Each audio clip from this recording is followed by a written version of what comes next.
Hello, folks. Brandon Chapman with you. It's a Theo Night video for this August 2nd, 2021. Bonds spoil the party as the SPX fades. So we're going to talk about what happened today, what's about to happen, and we'll see.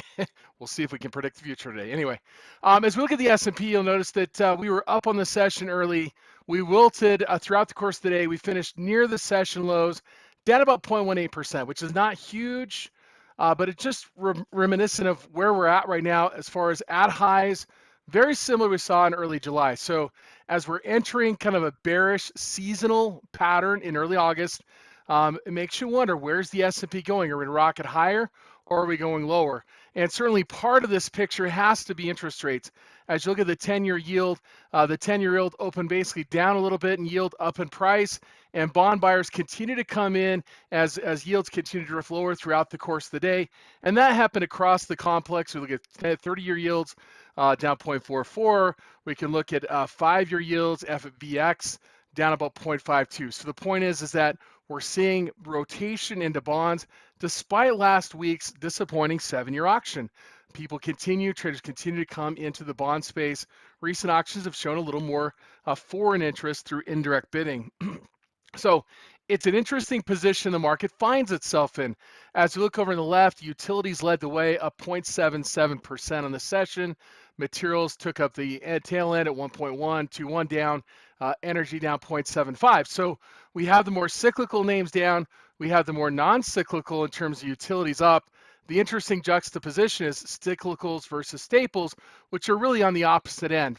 Financials kind of fit in the middle of the picture today. Early on, we saw some relatively bullish interest come into the financial space. This is an area that you thought might be relatively strong this week if the market's going to go higher. But again, it's if the market's going to go higher. What we did see is the financials initially strong did fade throughout the course of the day. As you notice, the initial surge, drop, kind of flattened off, dropped in a little, little rally towards the end. Two companies in particular in the financials that did show some early option interest, bullish option interest, is Goldman Sachs. You'll see the spike and then the fade here, finishing with a nice little shooting star pattern. Again, if we're going to see the market gain its footings, in particular, if we're going to see financials rally here, it's got to see yields start to turn probably higher, if not kind of hold here. So for Goldman Sachs, it was the 6 August expiration. So if we scroll up here, this Friday's expiration at the 390 strike price. So a little bit out of the money. We're looking for this week, potentially getting above 390. But again, it was the bond market that spoiled the party for Goldman Sachs, which otherwise would have been a potentially pretty nice day. If you look at Morgan Stanley, MS, very similarly, right? Rallied and then faded throughout the course of the day. It was a 6 August 98 strike price. Again, basically touched the strike and faded from view towards the end of the session. Again, you'll notice the initial strength, and then as the bond market began to strengthen and the yields began to fall, which you'll notice is that it eventually began to pull the financials in. And so that's a key this week as we look going forward. What is the bond market going to do? Certainly, the bond market helped utilities today. They finished up 0.75%. We're still kind of mired in a consolidation range. Utilities are not cheap here, but if yields keep falling, there might be some near-term opportunity towards testing our highs. Southern, for example, is one that, changed my symbol over there. Southern's one I oftentimes will look at as a proxy for utilities. As you consider other parts of the market, right? Well, how would, for example, real estate? Well, real estate generally favors declining yields, assuming that borrowing costs remain relatively the same. So you can look at stuff like HYG, for example, which really sold off hard today. So you're seeing the corporate bond market getting hit, especially high yield credit, which isn't good for real estate, right? Or utilities necessarily, as rising borrowing costs hurts them because of their high indebtedness. So again, nobody really wants the bond market to really rally strongly here, but the fact is, if it does and it continues to rise, we might see a play in utilities predominantly. But again, high yield credit did not do well today, down quite a bit. If you look at corporate investment grade bonds, we're up slightly, underperforming treasuries. So risk spreads are starting to widen as fears are kind of growing about what's the economy going to do, right? So again, financials one that could potentially make a move here if bonds sell off. And there were some bets being made on the bond market selling off. This is TBT. It's an inverse ETF to the 20-year plus. I think it's a double leverage ETF to the 20-plus year Treasury space. If you go to the trade tab here and you kind of look at what kind of activity occurred on TBT today, again, it's this weekly expiration, and it's at this 17 strikes. So again, you notice interest here, also kind of spilling out, right, throughout the course of the day as we're seeing a spread out the 17.5 and the 18. Point being is that there's some expectation the bonds don't really continue their strength. Maybe they weaken. So again, that's a key as we move into this week. If Treasury bonds begin to reverse, and that's a big if, by the way, but if they stall out here at the prior support and we start to see yields back up, watch financials, especially Goldman Sachs and Morgan Stanley, as they may continue to garner strength throughout the course of the week. Another area of strength today was semiconductors. AMAT, for example, again, similarly faded from the high. Again, there's some kind of a condition here that we've got to see, like some broader strength in the market to hold these very cyclical components up. But it was a 6 August expiration, one for this week at the 145 strike. Again, pretty much near session highs today. But again, it was both an AMAT, it was AMD, for example. AMD's continue to see bullish interest all the way up here, with today's interest coming at the 6 August at the 110 strike.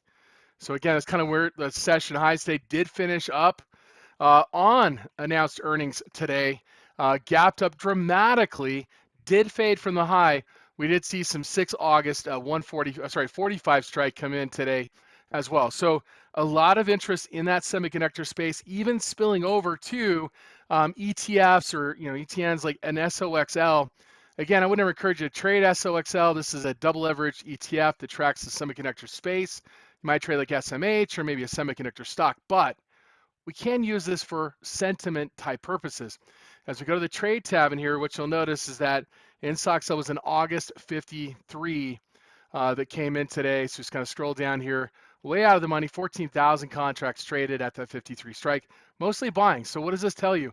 Again, it just shows with AMAT, AMD, and SOXL that there is some bullish interest in the space. It's just got to see what the market's got to kind of start to roll higher here. We got to focus on yields.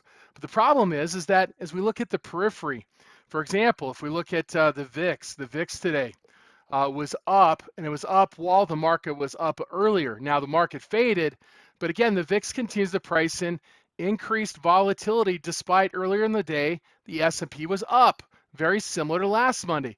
We don't have the big names announcing this week like we had last week you could point to, but it just shows there is some concern over an increase in volatility. As you look at the VVIX today, we're way above 110, sharply rising to 122. And you saw some interest today in buying VIX premium. Now, this happens to be VXX. This is a VIX product that tracks the VIX, but it doesn't do it very well because of the futures contango relationship that's always in existence, or virtually always in existence. But you notice it's kind of leveled off of late, despite the term structure, but what you saw today was a decent uptick in VXX. What I'm using this for is more of a proxy for interest in the VIX and specifically hedging. And today you did see in VXX, it was a 13 AUG, 38 strike price. So buying some out of the money stuff here, buying the 38, selling the 48. By itself is not a terrible trade because why? Well, there's a significant positive skew here just because of the nature of the product. But what you'll notice is this skew is benefiting it, but you'd probably want to use a product like VIX, which has similar attributes in terms of that positive skew, but it doesn't have a history of going down like VXX does. But we can use VXX as an indicator of some of the interest coming in that's long VIX right now as the market faded. That was put on maybe later in the day. If you go to the time and sales, you'll be able to see that. So VXX, scroll down to the bottom, look at time and sales. You'll see that kind of came on around, let's guess middle of the day, about 11, 12. This is mountain times, about 3 hours before the market closed. Okay, that interest came in on the VXX. So again, we have this very kind of interesting position where the market is at highs, We have an attempt to break out and move higher today. It didn't materialize. It faded as yields continue to drop, as bond buying continues to surge. You'll notice up here I have a little note, 728, sell 1.2 million. There's a 1.2 million share trade at 439.14. Big time, right? This area right around this price level is going to be significant. That was placed on the 28th, and it's going to be significant now and into the future. Kind of drew these bands here. Maybe we break to the top, might have a long opportunity, or break below. We might have a short opportunity going back to these prior lows.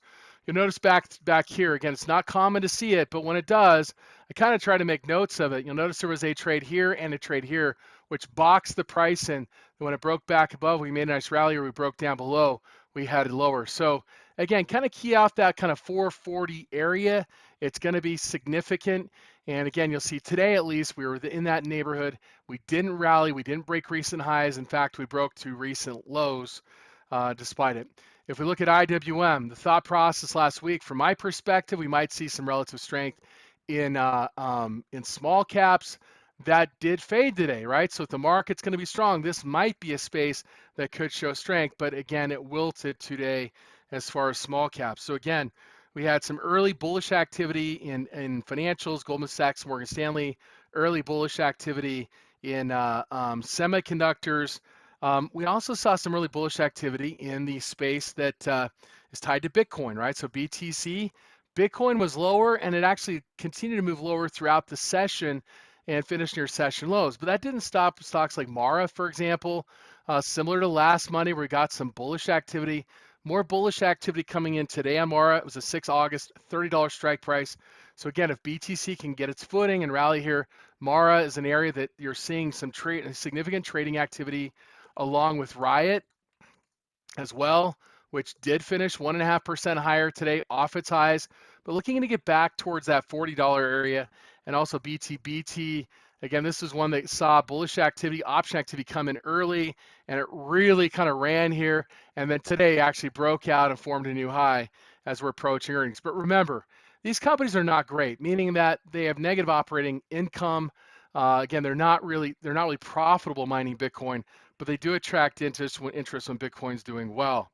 As we kind of look at a couple of other names here to kind of wrap things up, Monster Beverage, MNST. Now, beverages has been a place that's been relatively hot. I mean, you look at Coke, for example, you look at Pepsi.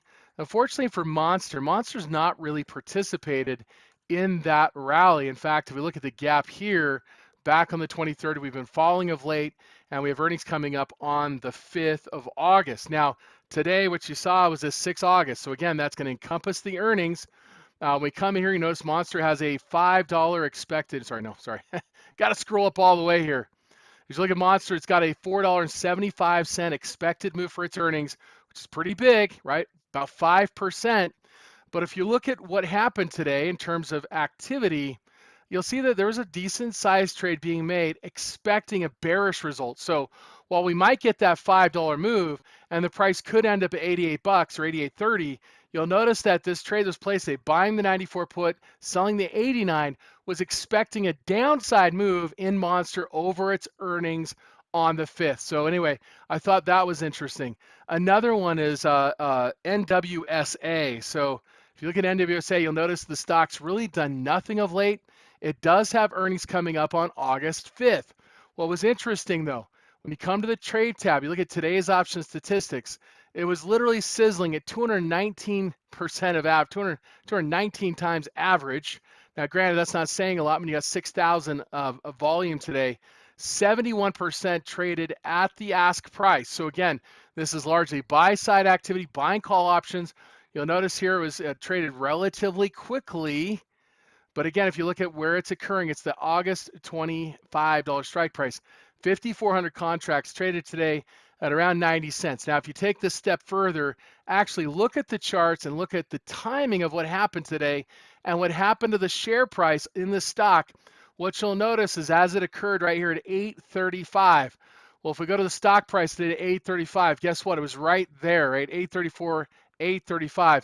You'll see the significant volume coming in there, upwards of 300,000 shares traded over a 2-minute period that accompanied the interest here, which showed again what stock buying and call option buying coming in.